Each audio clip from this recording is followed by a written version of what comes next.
Bismillah. Bismillahirrahmanirrahim. Assalamualaikum warahmatullahi wabarakatuh.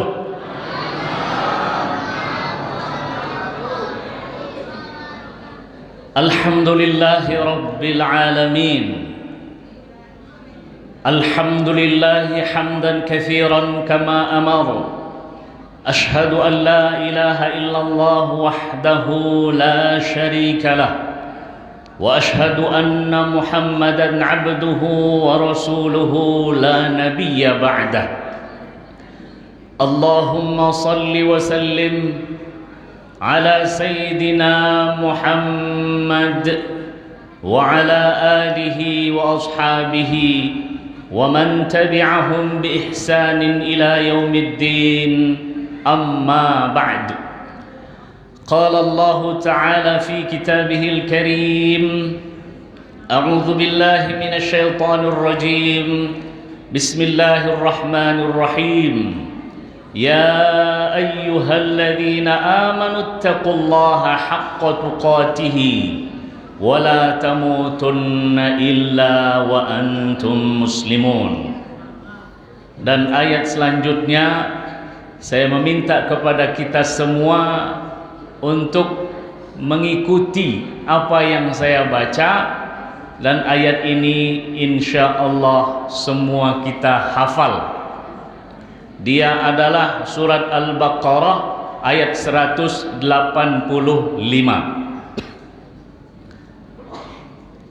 Ayat tentang puasa. Ayat keberapa? 183. Alhamdulillah ternyata masih segar ingatannya, dan alhamdulillah masih semangat. Yuk sama-sama ikuti saya untuk kita melafazkan ayat daripada Al-Quran yang saya nanti akan sampaikan. Kenapa saya ajak Bapak Ibu sekalian untuk melafazkannya bersama-sama? A'udzu billahi minasy syaithanir rajim. Bismillahirrahmanirrahim. Ya ayyuhalladzina amanu kutiba alaikumus shiyam كما كتب على الذين من قبلكم لعلكم تتقون. Sadaqallahul azim. Yang terhormat kepala daerah ada? Tak ada. Lurah ada? Paling tinggi di sini RW. Jadi saya diajarkan kalau menyebut yang itu orang yang paling tinggi jabatannya di tempat hadir. Karena yang paling tinggi hadir di sini adalah ketua RW, maka yang terhormat ketua RW. Dalam hati Bapak Ibu sekalian, RW-nya sebutkan, saya tak tahu. Dan sama-sama kita hormati tokoh masyarakat, alim ulama, cerdik pandai. Pertama, bersyukur kita kepada Allah Subhanahu wa taala. Terkhususnya saya mengucapkan syukur alhamdulillah karena Masjid Al-Muhajirin menjelang datangnya bulan suci Ramadan berkumpul di rumah yang paling mulia di atas muka bumi ini adalah rumah Allah Subhanahu wa taala. Kegembiraan saya hingga saya mengucapkan alhamdulillah. Begitu juga saya ajak Bapak Ibu jamaah Masjid Al-Muhajirin untuk mengucapkan alhamdulillah. Salawat beriring salam kita junjungkan kepada Nabi mulia Muhammad sallallahu alaihi wasallam. Allahumma salli wa sallim ala Sayyidina Muhammad. Bapak Ibu yang dimuliakan Allah, kehadiran Bapak Ibu di rumah yang mulia di atas muka bumi ini menyebabkan energi pada diri saya untuk lebih semangat dari bapak-bapak dan ibu-ibu yang hadir dari subuh katanya sampai sekarang. Maka saya ingin bertanya, selain pengurus masjid, siapa yang hadir dari subuh sampai materi ketiga ini tidak pulang? Yang paling pertama, ada? Bapak pengurus? Enggak, Pak. Mohon maaf Pak ya kalau saya apresiasi, namun apresiasi ini tidak seberapa. Mungkin Bapak bisa beri ke cucunya. Saya lihat dulu duit warna apa yang paling besar nih. Ternyata warna biru. Paling kecil 2.000. Tentu Bapak tak akan milih yang 2.000. Saya mohon izin karena orang tua saya hantarkan. Bisa diberikan ke cucu, bisa diberikan ke anak, terserah Bapak. Yang penting ini bentuk apresiasi saya kepada Bapak yang kalau dilihat umur, anak-anak muda sepertinya harus malu. Ternyata apa yang membuat kuat bukan fisik. Yang membuat kuat itu adalah keimanan kepada Allah Subhanahu wa taala. Mohon maaf Bapak ya, saya datang ke sana ya.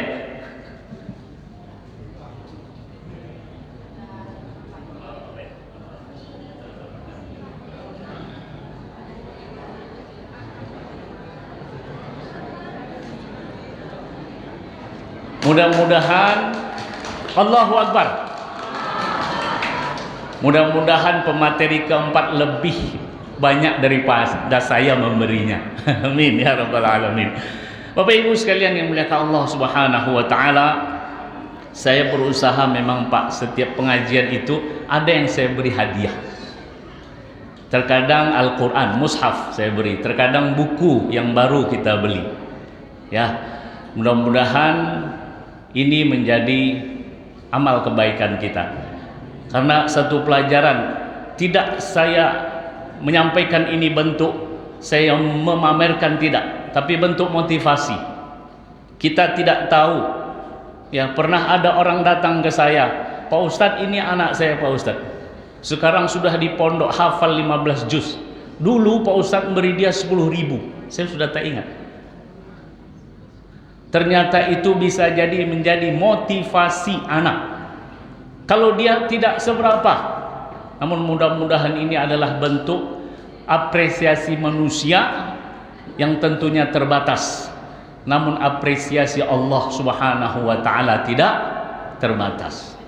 Bapak Ibu sekalian yang dimuliakan Allah Subhanahu wa taala, satu ayat akan saya sampaikan ditambah dengan satu hadis. Hadisnya cukup panjang, mudah-mudahan saya tidak memperbanyak dalam berbicara, cukup mungkin setengah jam ataupun 20 menit. Kalau paling lama 45. Bapak Ibu yang dimuliakan Allah, dalam surat Ali Imran ayat 31. Ada yang hafal? Namun sebelumnya saya menyampaikan kenapa Pak Ustadz mengajak kami untuk melafazkan surat Al-Baqarah ayat 183. Tujuan saya adalah sabda Nabi besar Muhammad sallallahu alaihi wasallam yang menyampaikan, man qara'a harfan min kitabillah kana lahu bihi hasanah wal hasanatu bi asyri amsalha. Barang siapa yang membaca huruf daripada kitab Allah, maka ia akan mendapatkan kebaikan, dan kebaikan ini sama dengan 10 kebaikan atau dilipat gandakan menjadi 10 kebaikan. La aqulu alif lam mim harfun, saya tak katakan alif lam mim huruf, namun alif adalah huruf, lam adalah huruf, mim adalah huruf. Maka ketika kita tadi melafazkan ayat 183 surat Al-Baqarah, siapa yang sekarang bisa menghitung berapa huruf yang kita baca tadi? Nanti dihitung ya hurufnya, kalikan 10, berapa kebaikan yang bapak ibu jamaah muhajirin dapatkan. Karena terkadang kalau acara yang membaca itu adalah qari, pembukaan akan dibacakan ayat suci Al-Quran oleh dia saja yang baca. Kita yang mendengarkan dapat pahala, dapat, namun kita ingin lebih dapat pahala. Maka saya ajak bapak ibu sekalian jamaah Al-Muhajirin tadi untuk melafalkan ayat 183 daripada surat Al-Baqarah, sehingga kita pun mendapatkan tambahan pahala. Baik, ayat yang akan saya sampaikan bapak ibu yang dimuliakan Allah Subhanahu wa taala bukan ayat ini, namun sedikit komentar tentang ayat ini, dan mudah-mudahan kita tidak termasuk di dalamnya. Apa itu Pak? Ayat 183 kita mendengarkannya menjelang Ramadan, dan yang kedua saat Ramadan. Betul? Terima kasih. Masya Allah. Belum kopi lagi nih ya.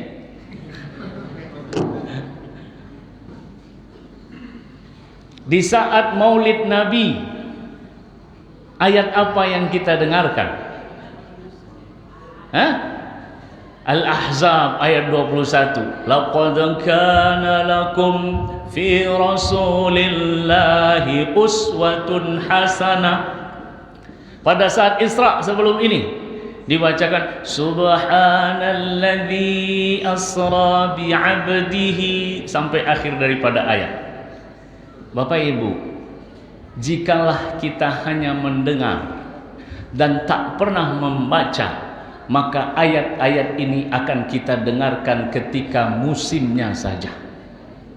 Ketika Maulid Nabi kita dengarkan ayat itu, ketika Isra dan Mi'raj kita dengarkan ayat itu, ketika Ramadan kita dengarkan ayat 183 surat Al-Baqarah. Itu jika kita mengandalkan pendengaran. Namun jika kita membiasakan, ini ajakan atas diri saya dan kita semua, jikalau kita membiasakan membaca satu hari itu 1 juz, maka setiap bulan kita akan menjumpai ayat-ayat tadi. Betul? Jika mengandalkan pendengaran saja, bisa jadi kita hanya mendengar sekali dalam setahun.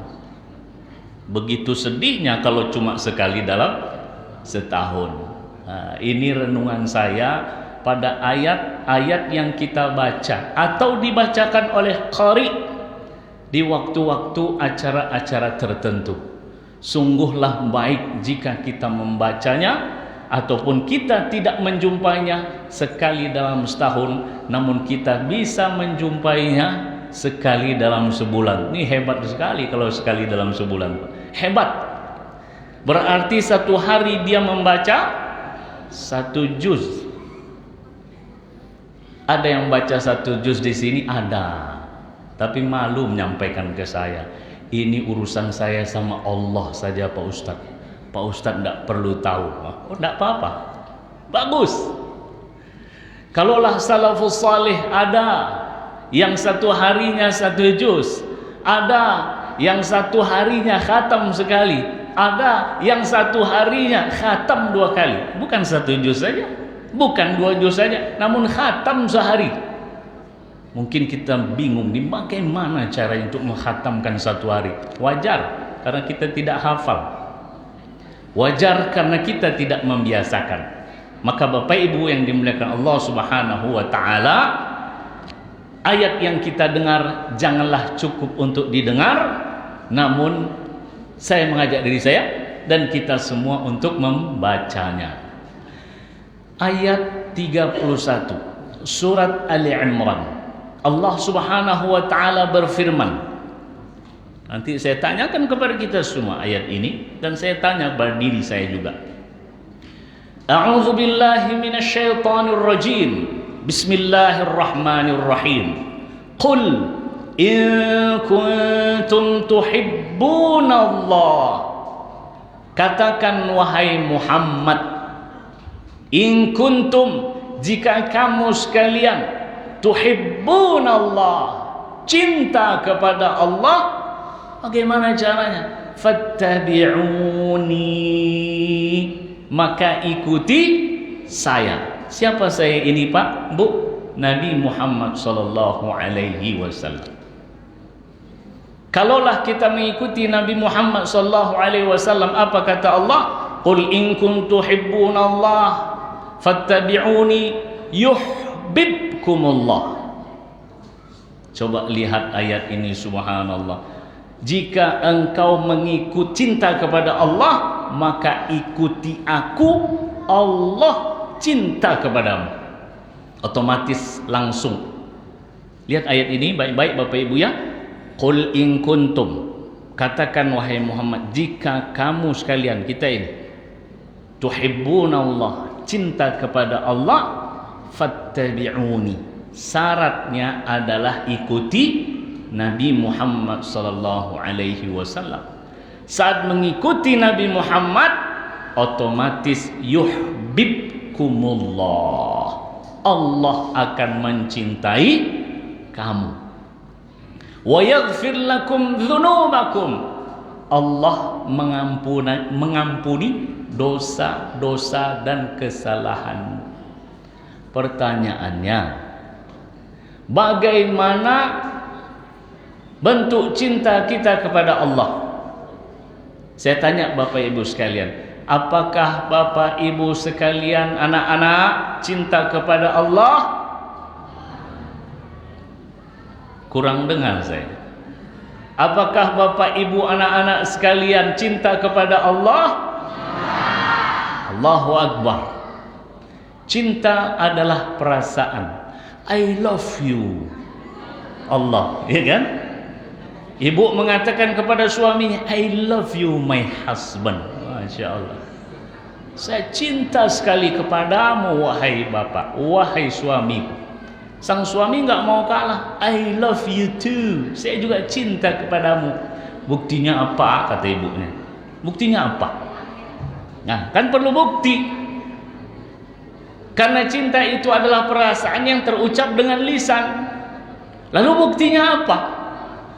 Kalaulah bapak dari pagi keluar untuk mencari mata pencaharian, bekerja, pulang sore. Ada juga pergi pagi, pulang pagi. Bang Toyib namanya. Untuk apa? Bukti cintanya kepada keluarga. Ibu ketika masak berselawat sallallahu ala Muhammad sallallahu alaihi wasallam sallallahu ala Muhammad sallallahu alaihi wasallam. Itu bukti cintanya. Lupa pun garam karena kita selawat tadi, suami akan mengatakan, luar biasa masakan ibu tercinta, istri tercinta. Bukti, harus ada bukti kan Pak? Begitu juga cinta kita kepada Allah, harus ada buktinya. Buktinya apa? Fattabi'uni, ikuti saya, Rasulullah sallallahu alaihi wasallam. Dan saya melihat ini adalah bentuk mengikuti Nabi Muhammad sallallahu alaihi wasallam. Nabi Muhammad menjelang bulan suci Ramadan menyampaikan kepada para sahabat kebahagiaan, kegembiraannya menjelang bulan suci Ramadan.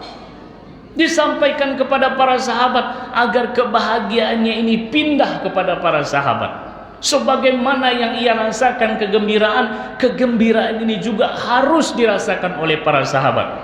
Masya Allah, pengurus Masjid Muhajirin atau majlis ta'lim ibu-ibu merasa gembira dengan datangnya bulan suci Ramadan, sehingga kegembiraan ini ingin dirasakan juga oleh yang lain, dirasakan oleh anak-anak. Anak-anak ini senang kalau dapat hadiah ya. Berapa orang anak-anak? Banyak juga anak-anak. Kalau 1000 bisa ini, tapi kalau 10.000 tak cukup dulu saya. Ya, Rasulullah kita ikuti. Ini bentuk mengikuti Rasulullah.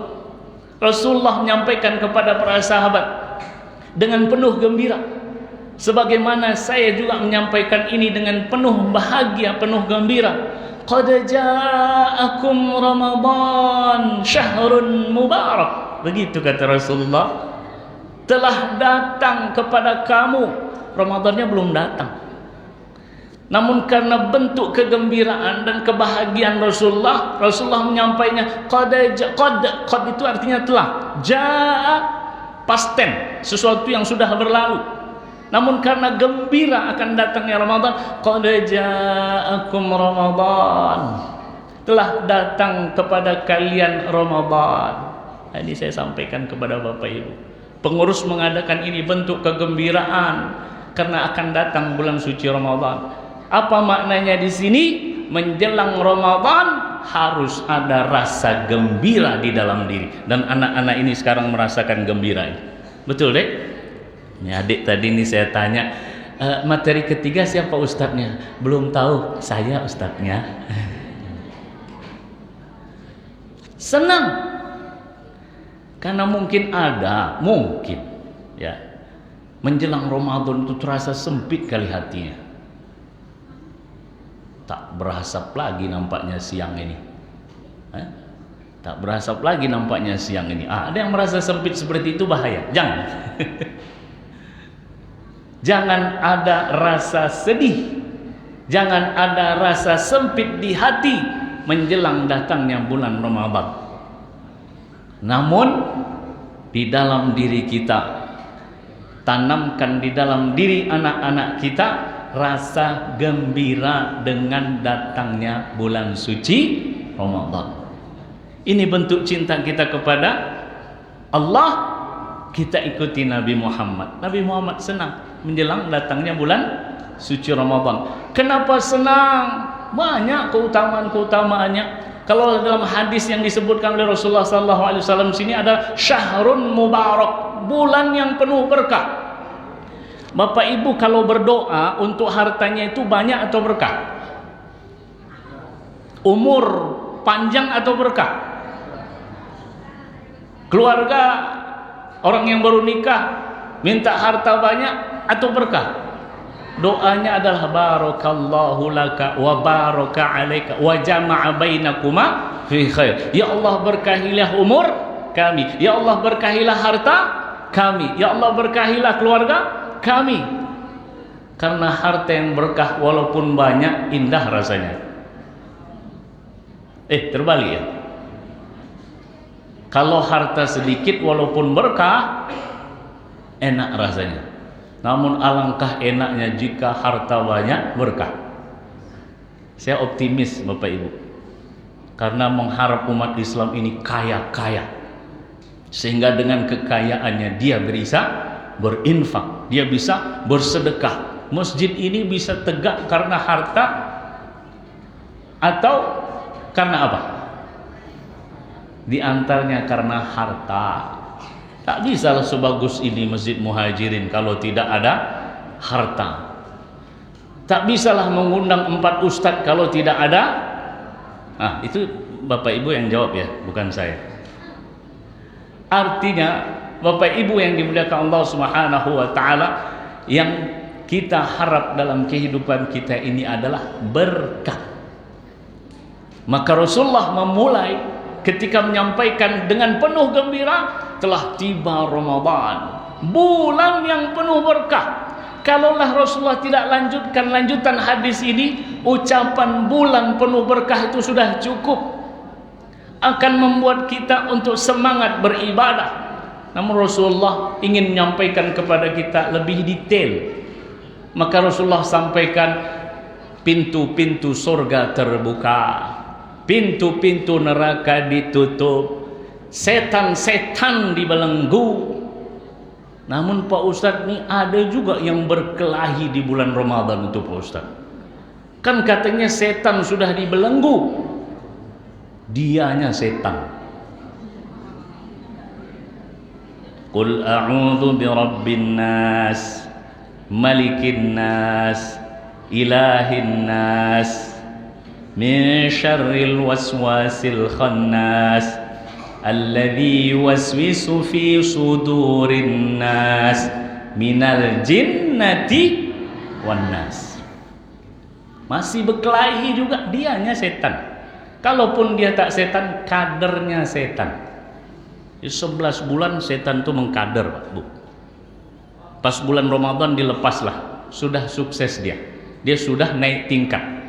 Wal'iyadzu billah. Jadi kalau bulan Ramadan nanti ada yang mulai marah, ingat kata saya, kader setan saya ini. Enggak jadi marah insya Allah. Ketika ingin berkelahi, ingat kata saya, kader setan. Enggak jadi marah insya Allah. Bapak Ibu sekalian yang dimuliakan Allah Subhanahu wa taala, mengikuti Nabi Muhammad bentuk cinta kita kepada Allah, dan itu kita buktikan pada hari ini. Makanya tadi saya bertanya, siapa yang dari subuh sampai sekarang bismillahirrahmanirrahim? Saya berharap anak muda yang badannya binaragawan itu ada di sini enggak, Pak? Masya Allah, ini rata-rata 40 ke bawah ini yang hadir depan saya. Ya, saya sangat mengharap Bapak Ibu, di sop pertama itu 3 orang saja berbadan binaragawan. Bagaimana berdirinya orang binaragawan itu kalau berdiri sholat? Allahu Akbar, tak sampai tangannya karena begitu besar ototnya. Saya berharap seperti itu. Fisik yang kuat, ruh juga kuat. Ternyata belum saya jumpai. Saya nanti minta ke bapak-bapak atau ibu-ibu lah, bapak-bapak lah khususnya pengurus. Jika ada di sop pertama yang badannya binaragawan seperti ini, foto kirim ke saya kasih hadiah. Tapi jangan pergi ke tempat itu panggil, sekedar berdiri saja foto, saya foto ya, saya mau dapat hadiah ini. Enggak, tapi benar-benar kita melihat dia subuh, minimal subuh lah, zuhur, asar mungkin bekerja, maghrib, subuh lah minimal. Sholat subuh saja dapat foto, kasih saya. Insya Allah saya kasih hadiah. Kenapa ini saya sampaikan Bapak Ibu? Membuktikan bahwasanya fisik tidak menentukan kekuatan seseorang. Yang membuat kekuatan seseorang itu standarnya adalah keimanan kepada Allah Subhanahu wa taala. Kenal Abdullah ibnu Mas'ud, sahabat Rasulullah? Kenal? Kapan jumpanya Bapak Ibu kok kenal? Tahu ya. Abdullah ibnu Mas'ud, saya tak melihat orang kurus di sini. Maksud saya tak melihat sekurus Abdullah ibnu Mas'ud. Karena kakinya ketika tersingkap, sahabat melihat tertawa sahabat. Bagaimana kurusnya itu Pak kaki. Rasulullah ketika itu lewat, kenapa kalian tertawa? Melihat kaki Abdullah bin Mas'ud yang ceking kurusnya. Maka Rasulullah katakan, sesungguhnya kaki Abdullah bin Mas'ud ini lebih berat daripada gunung Uhud. Gunung Uhud itu panjangnya 132 km, lebarnya 23 km. Kaki Abdullah ibnu Mas'ud lebih berat di sisi Allah daripada gunung Uhud. Kenapa? Saya ceritakan kenapanya. Saya ceritakan. Suatu ketika Abdullah ibnu Mas'ud dengan para sahabat berkumpul. Lalu para sahabat menyampaikan, siapa di antara kita ini yang akan memperdengarkan kepada orang-orang kafir Quraisy ayat yang diturunkan kepada Nabi Muhammad? Maka ketika itu orang pertama yang mengangkat tangannya adalah Abdullah ibnu Mas'ud. Kurus, kering. Namun ia mengatakan, saya akan bacakan ayat di hadapan orang-orang kafir Quraisy. Para sahabat ketika itu mengatakan, jangan kau, habis engkau nanti kurus, sekali tinju melayang nanti. Jangan, belum ditendang lagi baru tinju udah tumbang. Jangan, kata sahabat, karena melihat fisik. Namun yang berbicara ini adalah keimanan. Saya ingin memperdengarkan ayat Al-Quran di hadapan pembesar Quraisy. Orang-orang yang besar dari Quraisy itu besar perutnya, besar hartanya, besar jabatannya. akan saya perdengarkan. Sahabat khawatir, Pak. Kenapa khawatir? Itu tadi, bakal dipukul. Namun Abdullah bin Mas'ud tidak basa-basi, saya. Akhirnya para sahabat melihat keseriusan daripada Abdullah bin Mas'ud, memberikan kesempatan itu. Kan nampak orang serius tak serius, Pak. Kalau orang tak serius itu ketika diangkat tangan saya, jangan kamulah. Iyalah kalau begitu. Itu tak serius. Ini nampak keseriusannya. Maka Abdullah bin Mas'ud, Bapak Ibu dengarkan ayat apa yang dibaca. Maka ketika saya perdengarkan kepada Bapak Ibu sekalian apa surat yang dibaca nanti, maka Bapak Ibu ketika mendengarkan ayat ini ingat sahabat Rasulullah sallallahu alaihi wasallam yang kurus ini, Abdullah bin Mas'ud, yang berani mendengarkan ayat Quran di hadapan pembesar Quraisy. Pergi dia di depan makam Ibrahim. Tahu makam Ibrahim ya, yang umroh, yang haji ataupun belum umroh dan belum haji. Yang belum umroh saya doakan semoga diberi kemudahan untuk umroh. Yang belum haji semoga dimudahkan Allah Subhanahu wa taala untuk haji. Amin yang kuat. Kalau amin tak kuat, tak sampai nanti. Lalu di depan makam Ibrahim, Abdullah bin Mas'ud berdiri dan mulai melafazkan firman Allah Subhanahu wa taala. Dia tahu bakal dipukul, dia tahu bakal disiksa, dia tahu nanti bakal dihajar. Namun harus saya perdengarkan ayat Allah ini. Benci-bencilah. Karena orang itu kalau tidak suka benci, itu saja. Betul? Kalau tak suka benci. Coba lihat Bapak Ibu sekalian di YouTube. Tangan itu ada begini dan ada begini. Nggak ada yang begini. Ada nggak yang begini? Nggak ada kan? Bentuk jari itu kalau tidak begini, begini. Nah, lihatlah. Namun kalau kita lihat di WA itu sebelah kiri. Saya agak komen juga itu. Kenapa sebelah kiri? Kita orang Islam sebelah kanan. Jadi suka, tidak suka. Dan itu diketahui. Maka dibacalah, dilafazkan karena hafal. Ar-Rahman 'allamal Qur'an, khalaqal insan, 'allamahul bayan. Mulailah didengar oleh orang-orang kafir Quraisy karena Abdullah bin Mas'ud mengucapkannya dengan suara tinggi. Belum ada mic lagi saat itu. Maka diangkat suaranya. Datanglah orang-orang Quraisy. Siapa yang perdengarkan ayat yang diturunkan kepada Muhammad, datang dan dipukul Abdullah bin Mas'ud. Abdullah bin Mas'ud tetap dengan suara bahkan ditinggikan, disempurnakan surat ini. Dibaca terus, dihajar, dibaca terus hingga tumbang. Baliklah Abdullah bin Mas'ud berjumpa dengan para sahabat. Maka para sahabat ketika itu melihat Abdullah bin Mas'ud dan mengatakan, inilah yang kami khawatirkan wahai Abdullah bin Mas'ud. Lihat jawaban Abdullah bin Mas'ud. Walau fisiknya kurus, namun keimanannya tinggi kepada Allah Subhanahu wa taala, maka dia pun berucap kata-kata yang keluar dari iman kepada Allah. Apa katanya Bapak Ibu? Tak ada musuh yang paling ringan saya hadapi kecuali yang barusan ini. Padahal babak belur itu. Kalaulah kalian para sahabat menginginkan saya untuk menyampaikan ayat-ayat Allah di hadapan orang Quraisy besok, akan saya lakukan. Bukan malah taubat dia, Pak. Udahlah, jangan, cukuplah hari ini saja, habis ini. Enggak. Tapi dia katakan kalau kalian menginginkan saya mengulanginya besok akan saya ulangi. Para sahabat mengatakan hasbak, cukup. Mereka sudah mendengar apa yang mereka benci. Nah, dengar nih Bapak Ibu. Mereka sudah mendengar apa yang mereka benci. Ternyata kebencian ini bukan dulu saja, sampai sekarang ini ada. Bahkan kebenciannya menyebabkan ia mengatakan hapus 300 ayat yang ada dalam Al-Quran. Meleset, kurang ajar. Ini direkamnya, nggak apa-apa. Karena sudah masuk kepada firman Allah, sudah masuk kepada kitab suci umat Islam, kita harus tegas. Kebenciannya terlalu. Sebenci-benci orang dulu tidak mengatakan seperti ini. Walaupun ada dalam sejarah ketika 4 orang kafir Quraisy datang kepada Rasulullah sallallahu alaihi wasallam, "I'ti bi Qur'anin ghairi hadza aw baddilhu." Datangkanlah kepada kami Quran selain yang ini atau gantikan. Ternyata dulu sudah ada.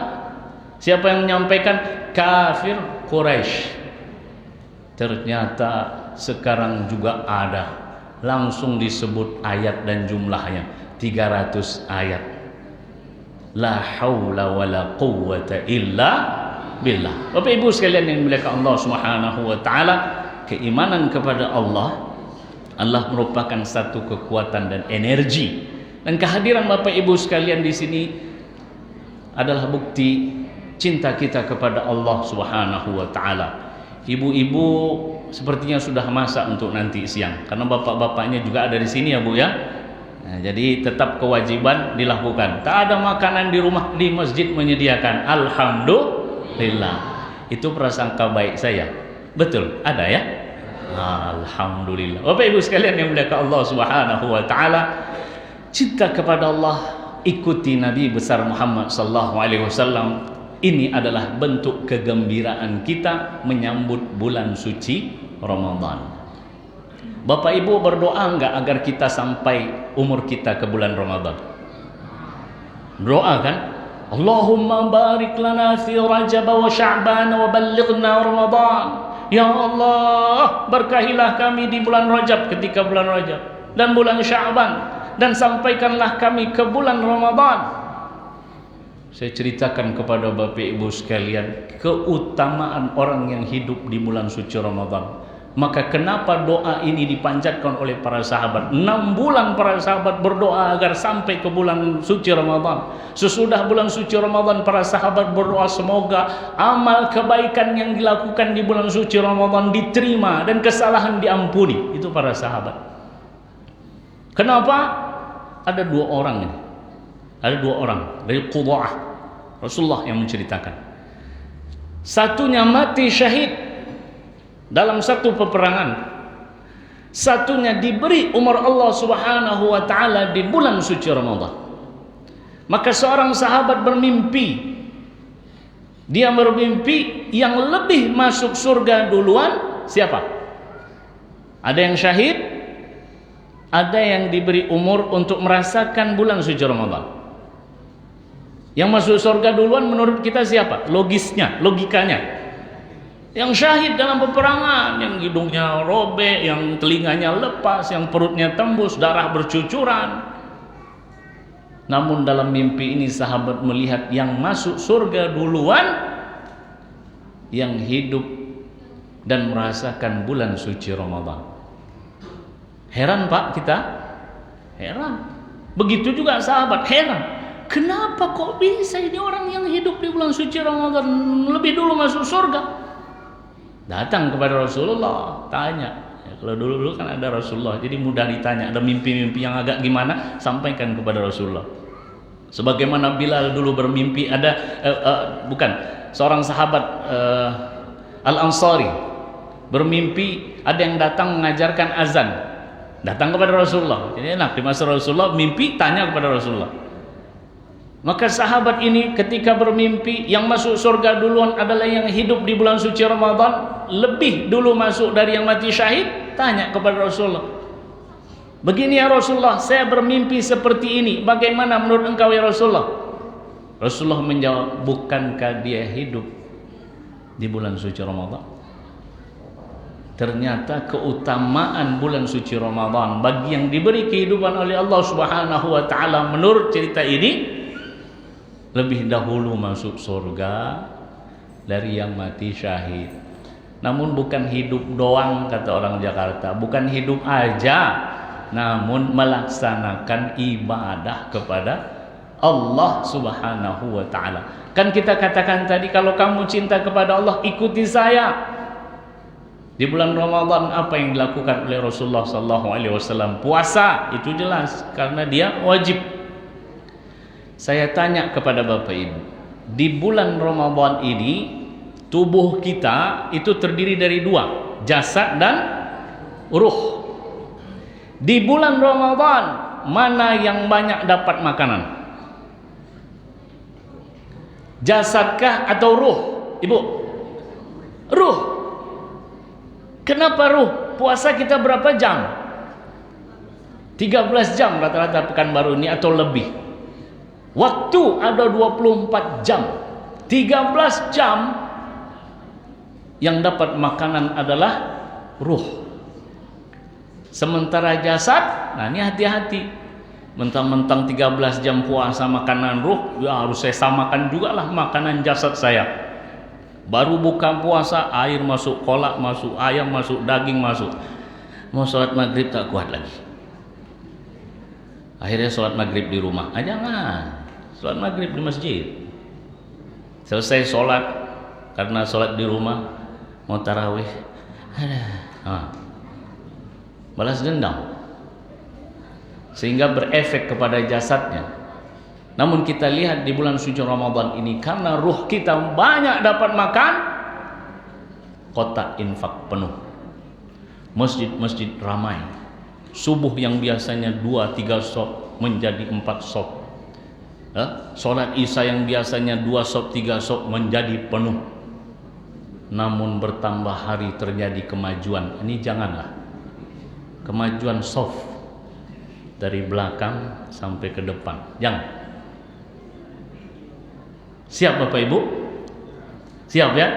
Ternyata ruh kita banyak diisi di bulan suci Ramadan. Yang itu menunjukkan bahwasanya makanan ruh itu lebih utama daripada makanan jasad. Makanan ruh lebih utama dari makanan jasad. Kalau balance sama bagaimana? Nggak apa-apa. Namun jika makanan jasad itu melebihi makanan ruh, ini yang menyebabkan apa yang disebut oleh Allah Subhanahu wa taala, ya ayyuhalladzina amanu, hai orang-orang yang beriman, malakum, kenapa kamu ini, idza qila lakum unfiru fi sabilillahi tsaqaltum ilal ard, ketika diajak untuk fi sabilillah, berat badan kamu ini ke bumi. Kenapa berat ke bumi? Karena makanannya banyak dari bumi. Jadi tarikan bumi itu lebih kuat dari taringan langit. Namun jika makanan roh banyak, maka tarikan langit akan mudah. Bangun malam mudah. Karena tarikan langit lebih kuat dari tarikan bumi. Banyak maksiat itu tarikan bumi. Makan banyak, minum banyak itu tarikan bumi. Tambah lagi selimut, tarikan bumi lagi. Bukan tarikan bumi, ditahan oleh selimut. Ditambah lagi dengan AC, di bumi menarik, dari atas menekan, maka suara azan pun tak terdengar. Wal iyadu billah. Bapak Ibu sekalian yang dimuliakan Allah Subhanahu wa taala, qul in kuntum tuhibbunallah fattabi'uni. Jika kamu cinta kepada Allah Subhanahu wa taala, maka ikutilah aku. Puasa di bulan suci Ramadan adalah sesuatu yang diwajibkan oleh Allah Subhanahu wa taala. Maka dari sekarang kita berdoa, sampaikan kami di bulan suci Ramadan, bukan sekedar sampai, namun fisik kita ini kuat, rohani kita ini kuat, akal kita ini juga kuat. Dan bentuk penguatan akal itu adalah kajian hari ini dari pagi sampai zuhur, itu untuk memenuhi akal kita, sehingga tubuh kita nanti saat melaksanakan puasa paham dengan ilmu-ilmunya. Ada yang membatalkan, ada yang tidak membatalkan. Kapan sahur dan kapan berbuka, apakah sahur di jam 1 atau sahur sebelum tidur, ya. Takut nggak bangun udah pada isya, pada tarawih kita makan adalah sahur. Sahur yang namanya sahur itu, yang namanya sahur sebelum azan sekitar 50 ayat. Ada 50 ayat dibaca dari jam 10 sampai subuh? Nggak ada. Itu adalah sahur. Saya sahur sekarang aja lah, takut nanti nggak bangun. Nggak, sahur namanya, makan malam. Kenapa Rasulullah sebutkan sahur? Agar waktu itu kita perhatikan. Tasahharu fa inna fis sahuri barakah. Bersahurlah karena pada waktu sahur itu berkah. Tuh, ada ungkapan berkah, Pak. Kenapa disebut berkah? Karena di sahur itu Allah Subhanahu wa taala berfirman, wa bil ashari hum yastaghfirun. Dan di waktu sahur mereka beristighfar. Ingat ini ya Bapak Ibu, di waktu sahur istighfar. Jadi setelah bersahur menjelang azan istighfar kepada Allah. Istighfar. Bukan nonton sinetron. Ya, bukan nonton audisi apa itu Hafiz Quran dan lain sebagainya. Kalaupun melihat jangan lupa istighfarnya. Astagfirullah. Astagfirullah. Kalah dukunnya astagfirullahalazim. Enggak begitu.